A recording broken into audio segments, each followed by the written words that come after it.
I believe we are live. So good evening, everyone. Welcome to this quick and midweek talk. And today we're going to be talking about psychology and the power of happiness. And I'm always happy. So I know what it is, what it means, and what the power of happiness really is. But I think I don't know anything, actually. And if ever anyone is going to teach me anything, it is my lovely guests here today. So please, very quickly, Madam Tijan and Farah, if you could give us a quick introduction, and then we'll go straight into the questions.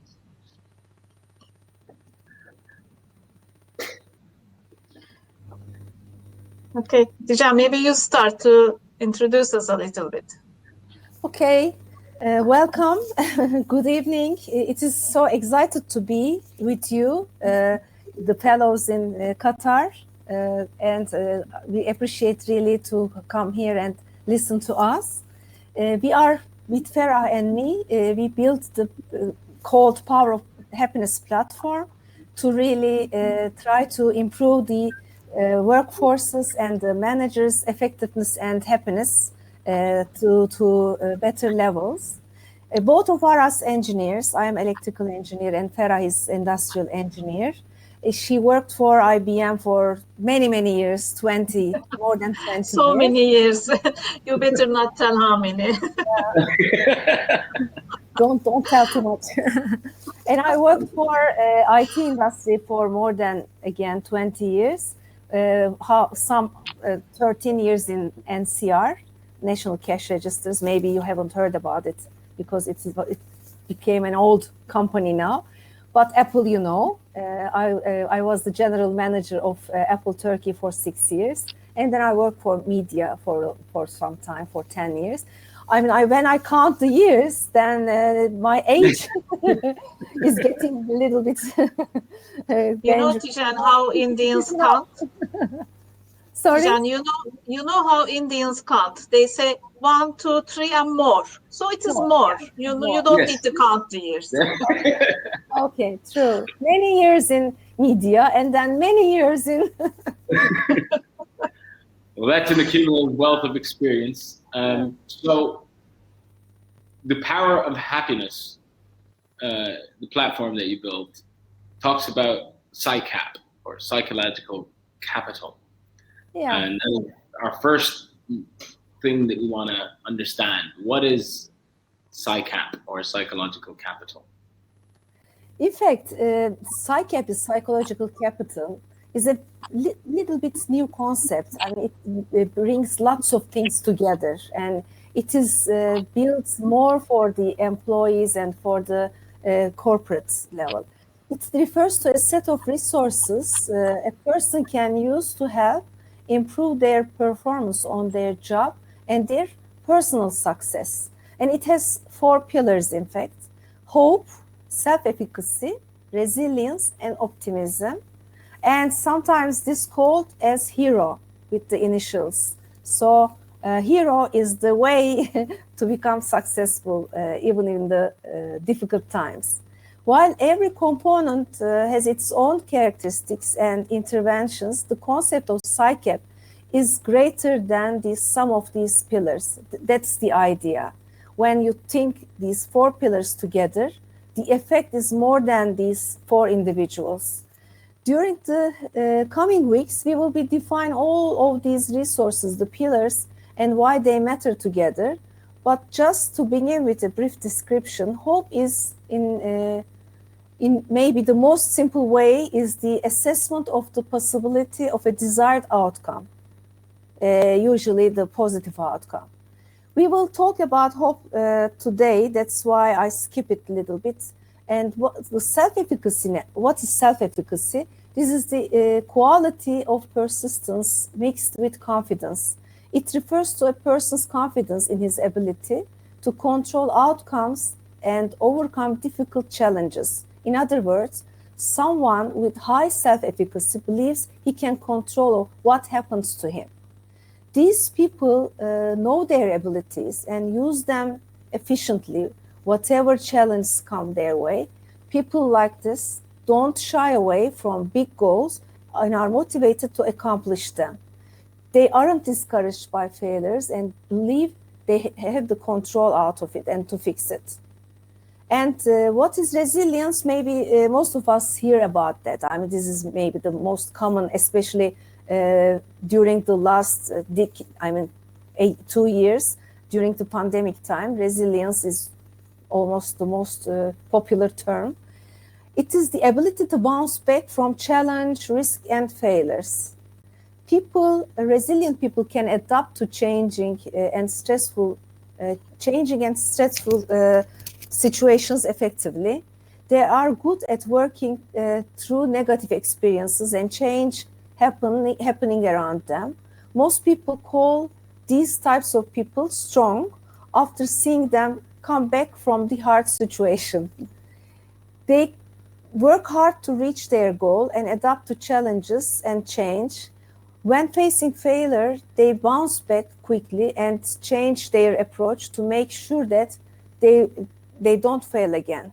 I mean, they will not do the same mistakes again. And optimism, the last pillar maybe from the hero. Optimism is probably a word we are familiar with. In research, optimism means a person's expectation of positive outcomes. Simply, those high in optimism believe things are going to well end. Optimist people are motivated to work together for their goal and deal with issues right away. But it is not just thinking positively, the capability of change the point of view. This is very important. As you see, there are interventions and interrelations among the pillars.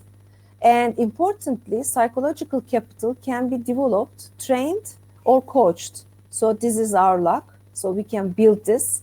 You can build more of these resources if you work and invest on them. I think this is okay.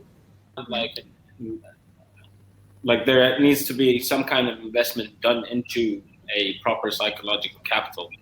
So exactly.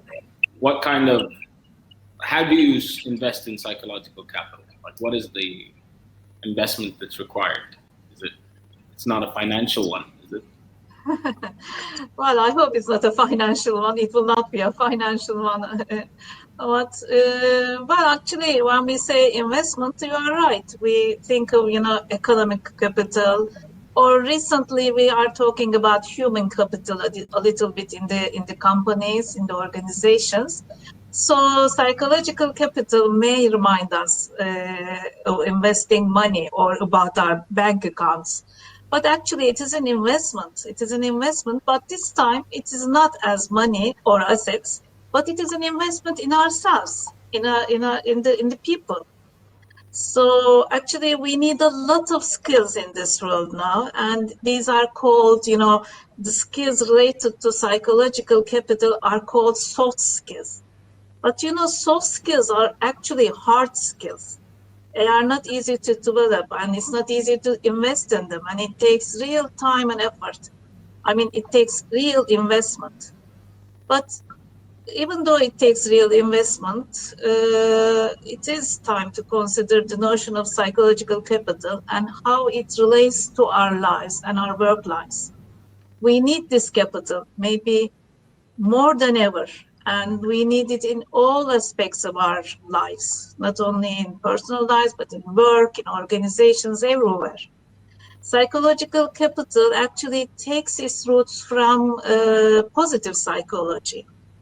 And the researchers, the people who work on positive psychology, say that the investment in our psychological capital not only affects our attitude toward life, and how we benefit from it, but it also affects our attitude toward work and the outcomes we will get out of work. So PsyCap is actually a holistic view. It's seeing what is right with the world and getting some strength from this point of view. So it's an investment into the hero, as Tijan mentioned, within ourselves. It's an investment into the hero we have inside, actually. And PsyCap, actually, when we think about positivity, half of our positive look to the world comes from our genes, 50%. So it starts there, but it doesn't end there. It doesn't end with our genes. Our genes determine who will be positive and who will be not. But it's only the 50%. So there's another 50% that we can work on. And scientists say that the circumstances are overrated. We always, relate our happiness to our circumstances. We say that we don't have enough income or our house is not good enough. I don't look good enough, so I don't make much money, so I'm not happy. But actually, it's only 10%. The effect of circumstances to our positivity is only 10%. So the rest 40% is up to our intentions. And these intentions are up to us. It's up to our psychological capital, actually. And when we invest in our psychological capital, we invest into this 40%. And investing in psychological capital makes us see, understand, and utilize the resources that we bring into life as a person that exist in our being, and how we can use these resources to meet the challenges of the daily life, which we have a lot during these days with this pandemic, and also our work life. And one of the reasons to invest in psychological capital is that all the studies establish a clear positive relationship between psychological capital and the number desired outcomes for our lives, outcomes for our workplace, and job satisfaction, and our commitment to our goals and to our well-being. And also it is negatively correlated with negative behaviors and feelings like cynicism, like anxiety, stress, and the intention to let go of our goals and quit.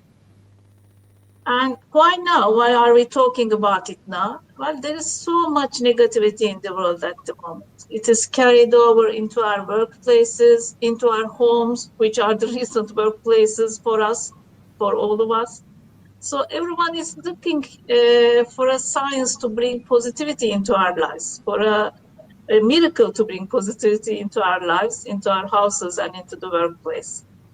It is not only us who needs hope and resilience at the moment, but if you look at the world as an entity, I think the whole world needs it. So this is where our butterfly effect comes in. When we invest on our psychological capital, our butterfly effect takes action. We affect first ourselves, for our family, and then our neighborhood, our workplace, our country, whole world, and the universe. So do invest on your psychological capital to take effect in the world.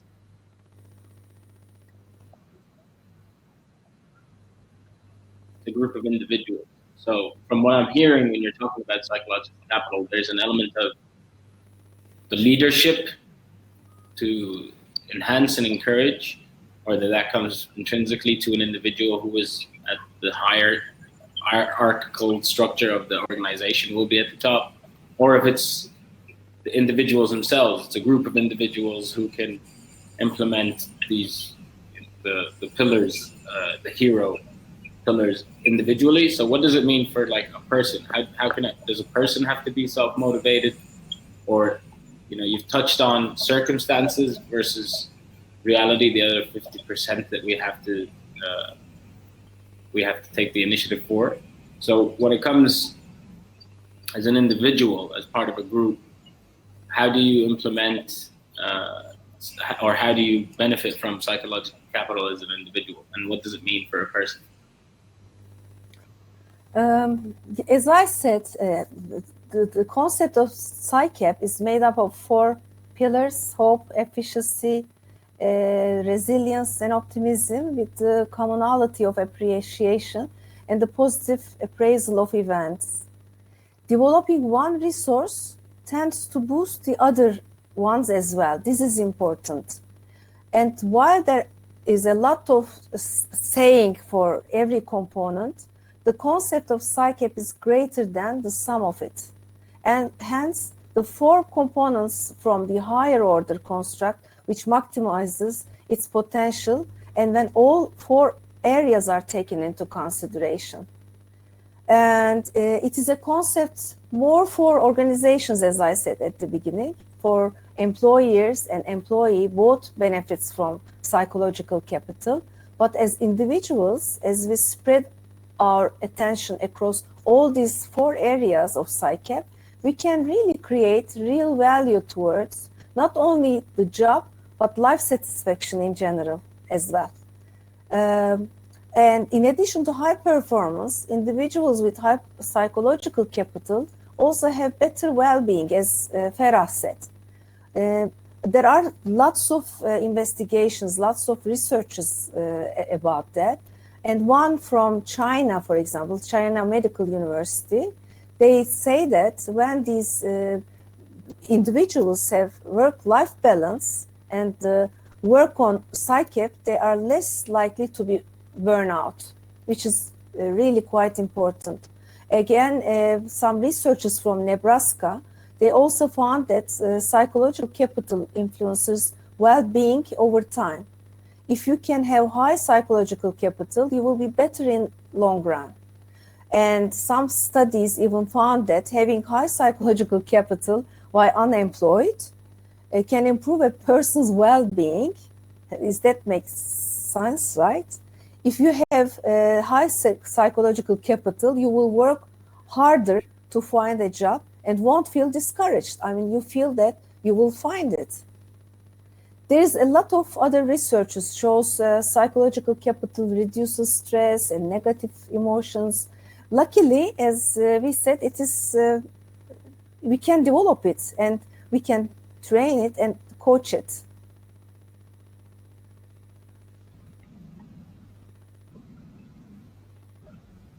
They're mostly profit driven. You know, when you create a business or you set up an entity or an organization, the aim is to generate revenue and profit for the company and shareholders and investors.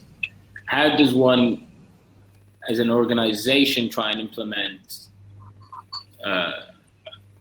the psychological capital in a way without making it seem like overworking? You know, sometimes just because you're part of the organization and you're very profit-driven organization, it seems almost impossible to implement such a, you know, psychological and employee care and kind of principles within the organization. How important is it for an organization to change that mindset and believe that a higher psychological capital will increase the profit and output of the company? Well, I think to answer that question, actually, first we should remember that one's positivity is related to their performance. So psychological capital is based on theory and research, and it has valid measurement. It can be developed, and it has an impact on performance. HERO, those 4 letters, relates to performance, and we can develop it. We can work on it.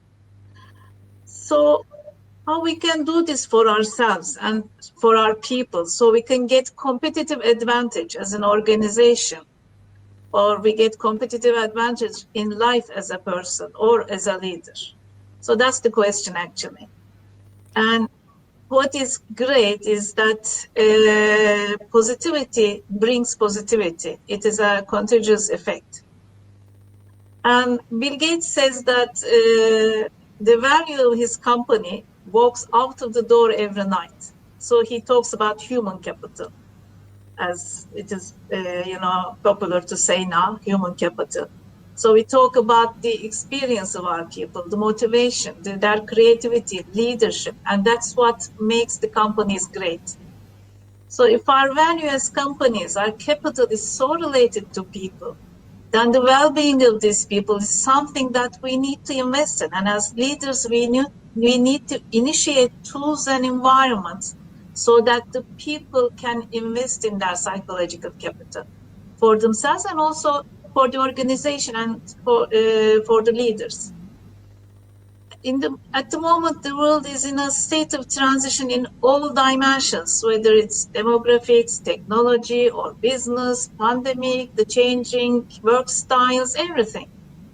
On one side, the talent pool is getting shallower. But on the other side, we can't even name the skills that will be needed in 5 years. Like, for example, your son or daughter comes to you and say, "Mother, father, which university should I go attend to be a good businessman, good business person in the future?" You cannot say, because we don't know what will happen in even 5 years. The markets are rapidly shifting.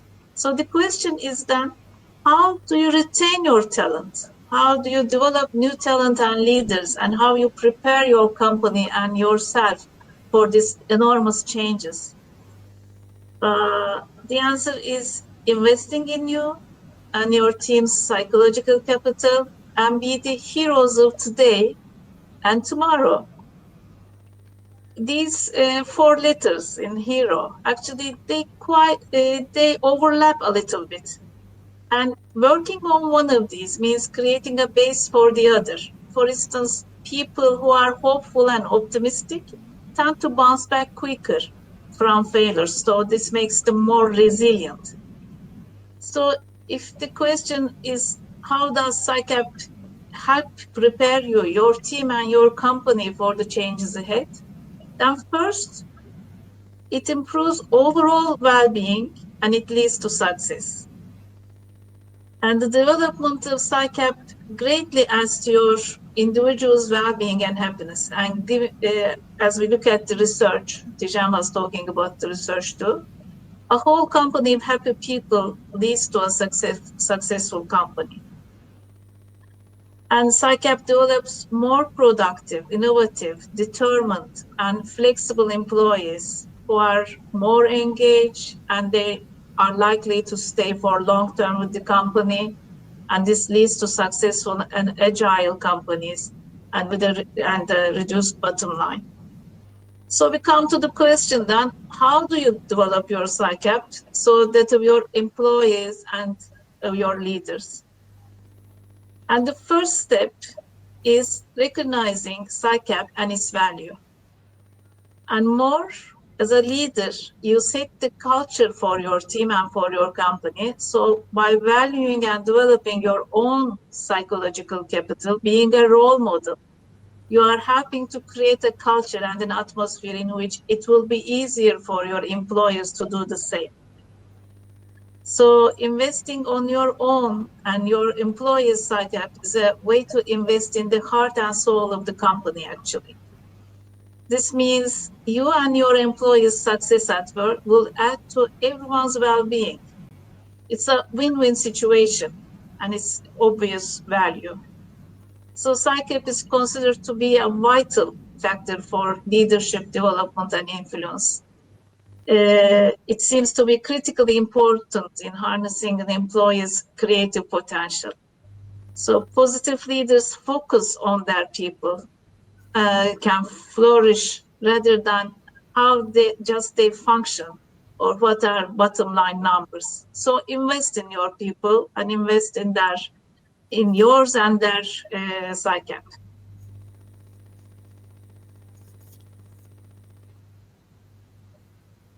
You're giving me this you're giving me motivation to give everyone a bonus in the office now. I don't want to do that. Let's not go too crazy.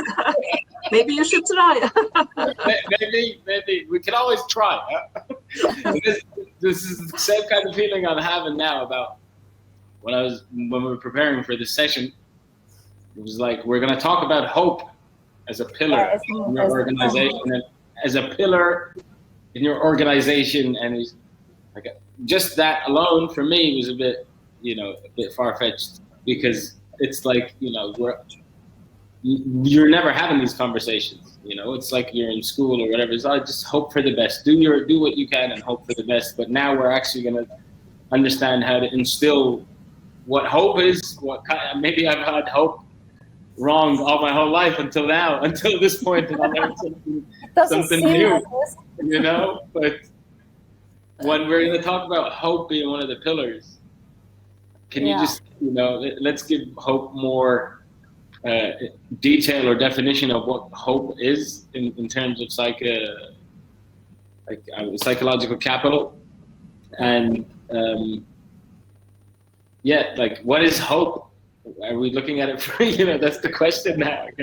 I can't believe that's the question, but that's the question. Tell me hope. Tell me hope. What is hope? What is hope? What is hope? Hamad, have you seen the movie Shawshank Redemption? Of course. Yeah, there was a character, Andy Dufresne. Andy Dufresne. Dufresne. Andy Dufresne. Yeah, yes. He said that hope is a good thing, maybe the best of thing, and no good things ever dies. So I think this is a good description.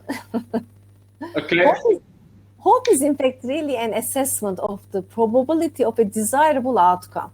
I think this is maybe the simplest explanation. It is motivation which helps us keep doing things. Hope is made up of three parts as well. An agency, you may call it as goal or dream, and a pathway, and a skill set. So these three parts builds the hope. I mean, it's not just, you know, dream something about it. Agency is the motivation. Work to hope. So hope means it's. I thought hope was so you don't work. No, it's hope. It's really not only a dream, but a pathway and a skill set. Agency is the motivation to succeed in a specific goal or task. I mean, you have to have a goal, and a pathway designed way to accomplish this task, and the skills needed to achieve this task. So it's not a simple word. People with high hope put more efforts towards their goals than those with low hopes, and they come up with alternative ways. This is important. I mean, they can change the point of view easily to meet their goals, and when the first try doesn't work. In other words, with high hopers, work hard to reach their goals and will adjust if what they are doing doesn't work. Try to find some other ways. And it is an essential component of nurturing the human spirit. Carries deep with its core a belief that things will always change for better, no matter how awful or uncertain. I think it is the right time to have a little bit to create some more hope in it. It is a cognitive process which motivates us as individuals to hold a belief in a sense of personal agency to affect our personal goals and create alternative ways to achieve our personal goals and overcome barriers if there are any. And a final important element of hope is the really willingness to set and accomplish increasing challenging goals with the talents. We need talents.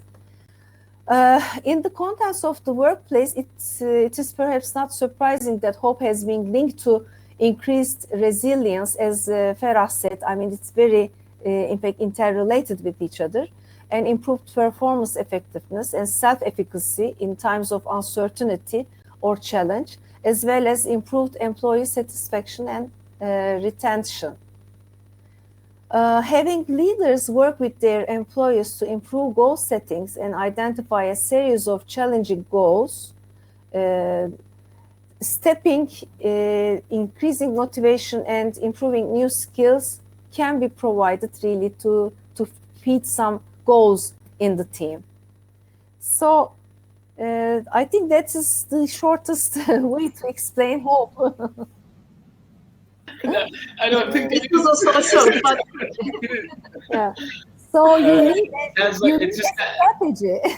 Yeah, exactly. Seems like you need a strategy. So what do you need a hope strategy, one? And if you do, what does a hope strategy look like?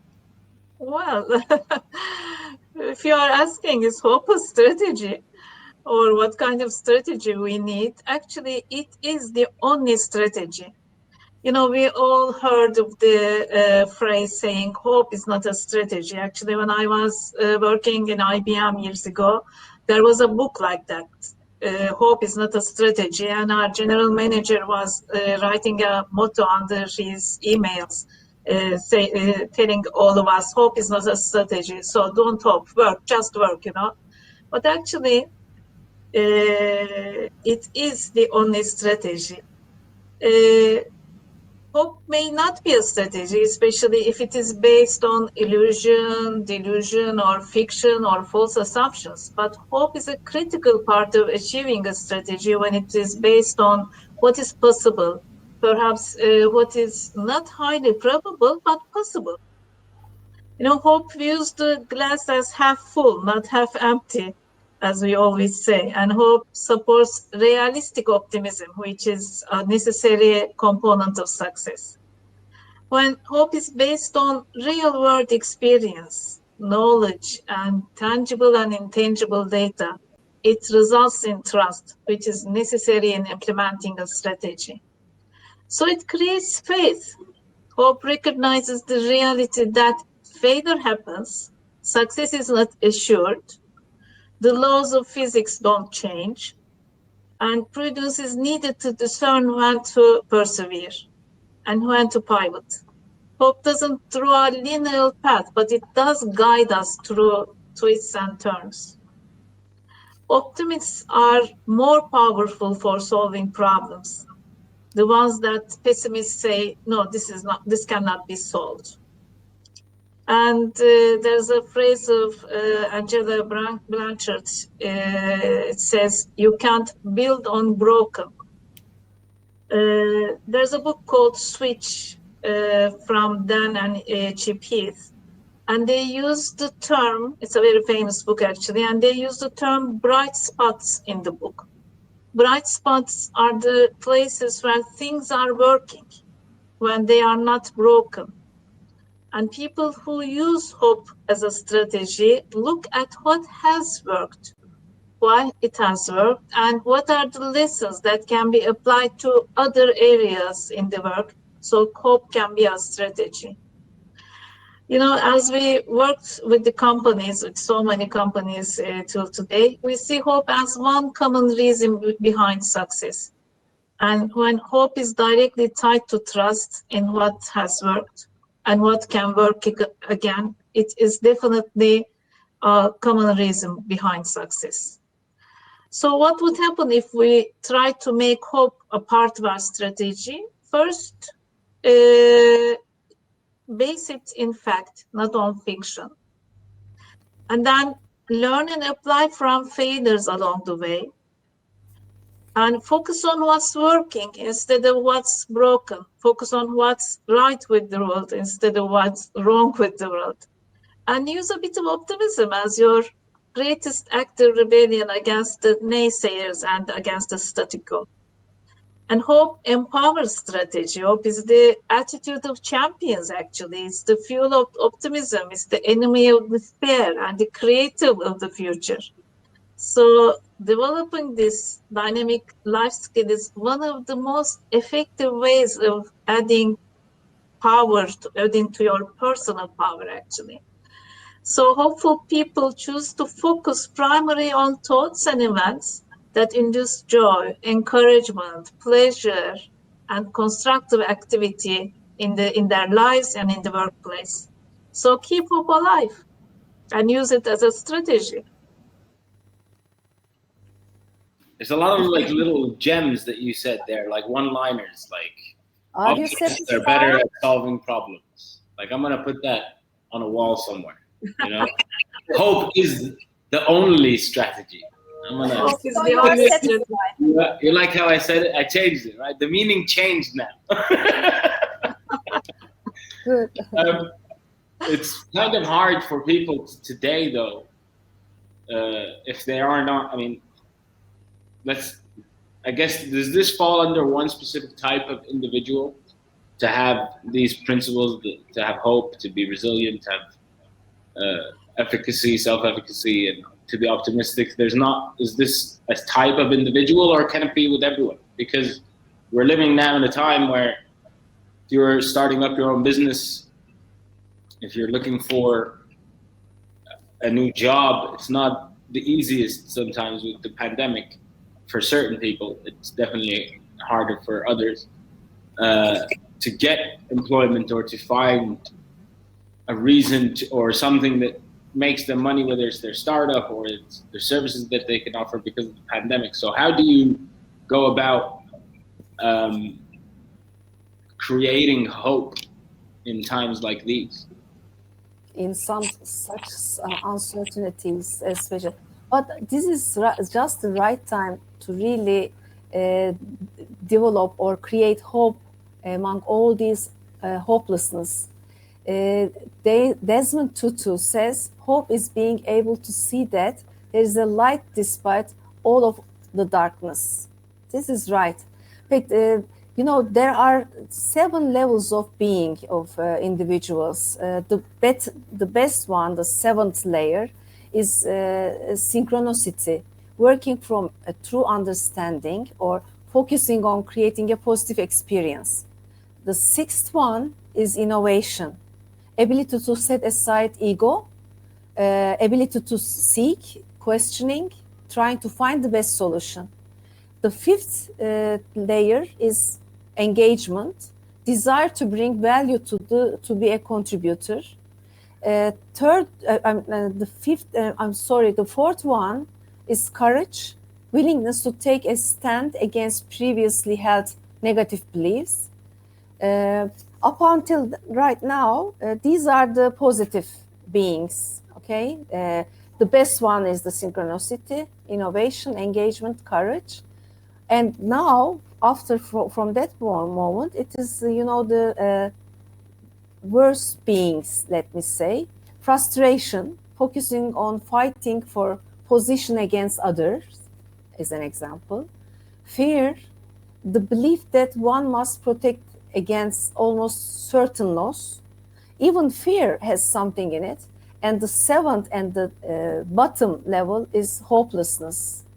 And it is the fundamental inability to see or work towards a positive future, which is the worst thing. I mean, psychology more work on this hopelessness. That's why we should really put some seeds in each individual, in our corporates, in our working places, in our families, that hope. I have a story. Back in 1998, I was the general manager of Bilkom, and Bilkom was the only distributor of Apple in Turkey.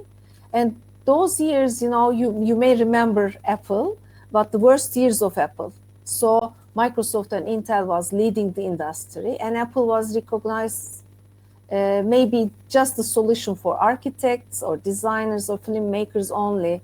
Especially in Turkey, no one was preparing Apple for education or normal business. It was also too expensive and incompatible. The owner, in addition to all of these problems, the owner of Bilkom was almost financially bankrupt. The cash flow was negative, and to get credit from the banks was impossible. In that environment, I became the general manager of Bilkom. So, honey, people say to be on the right place, right time. Take that job in 1998 with hope as your strategy.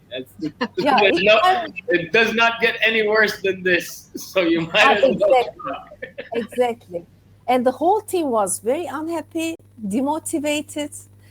There is a really poor relation within the team. Everybody was complaining with each other, poor relations with the dealers. Dealers were also very unhappy. They lost lots of money and almost bankrupt too. So the fact is, there was no hope. It was the whole hopelessness there.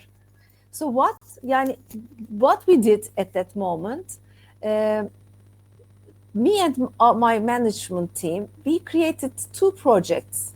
One was a tender for 35,000 computers for primary schools of Ministry of Education.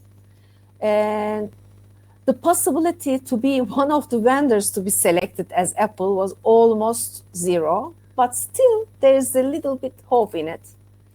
And almost 12 to 15 months, more than a year, we worked as a team on even this small hope, made the team active and motivated again. And the other project was ELMA platform. ELMA means Apple in Turkish, which was the distant learning platform for high school students to get prepared for the university exam. There is one single exam in Turkey, so all the students should be very well prepared for this. These two projects made my team really motivated and started again work hard. Original work was still the same. I mean, no sales, no business at the normal level. But these two projects were going very well. And at the end, we really worked very hard and very motivated, at least 1.5, 2 years. And at the end, because of the distant learning platform, Bilkom was being purchased by Koç Group, which is the biggest holding group in Turkey. And then Apple became again the leader player, as you know, after 2001. And IT in the Bilkom team survived at that time and returned back to the good days. The same team continued with the same dealers. So this is very typical. I mean, to put a seed hope in the team really makes the real difference. So my example typically went, we think about holding on to hope. We envision it as a passive act to evolve from a position of weakness. So this is the right time maybe for the hope. For instance, we indulge in hope when we run out of ideas or alternative possibilities to improve our solution. Hope, therefore, becomes an avenue of last resort that just might help us to get what we want at the end. For the majority of the people, this is precisely what hope all is about. It's about digging down at the bottom of the barrel with the intention of pulling off an inevitable miracle at the last second. For these people, hope is nothing more but a fleeting thought that allows them to temporarily feel better about themselves when everything is falling apart. Yes, certainly hope is a positive expectation that we have about a future outcome. Yes, it's a way of thinking about a situation. However, it is also so much more than this. In fact, it could be said that hope is a very much a lifestyle that's reflected in everything you do and in everything you are. We need to develop hope, especially in uncertainty and difficult times as we were in today. And the main job of the leaders and the managers are to germinate a sprout in every dry ground.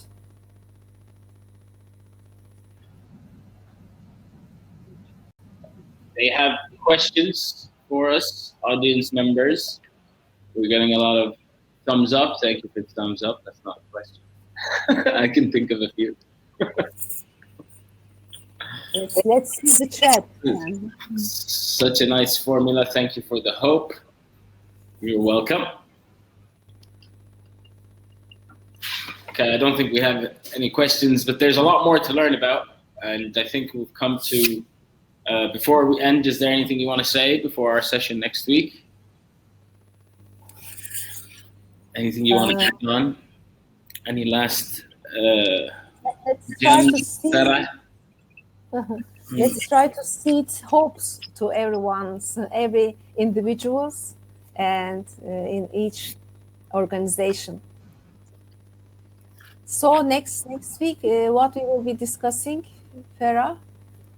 I think we will go into self-efficacy because, to reach the level of psychological capital, we have to work on ourselves, first of all. So next time we will talk about ourselves, what we can do, how we can work on ourselves, how we can, change our perspective, how we change our perspective in this, world which showed us many red lights. So we will work on ourselves next time. There are some questions coming. So do we have time to answer those questions? Since you're keen, I'll let you go. I'll let you even read the question. How about that? Okay. How can you cultivate moments of hope in your life? I mean, everybody. I'm sure. That's my thing. Yeah. Just wake up. Yeah. Wake up and go. If you say that I will be a cyclist like Lance Armstrong, yeah, I mean it is not a hope. It's not a real hope. But if I have a goal saying that I will be a good cyclist, at least traveling around the world, making maybe 60 kilometers a day, yeah, it's a good goal. And then it's a good, I can develop a pathway and skills to reach that goal. And this is, a hope that brings every day in my life a positive feeling. And I would like to add one Indian saying to that. Indians say, inside me, there are two dogs. One is mean and evil, and the other is good. And they fight each other all the time. When they ask which one wins, they answer, the one that I feed the most. So feed hope instead of hopelessness. So you can cultivate some hope in your life. Just feed hope. We will be back again same time next week for another topic, continuing about the power of happiness. And don't forget, you can follow us all on our social media, Working Qatar, and for me, Hamid Al-Ammari on Instagram. Thank you very much, and we will see you next week, same time, same place. It's lovely chatting. Thank you very much. Have a nice evening. Bye, everyone. Bye-bye. Bye-bye.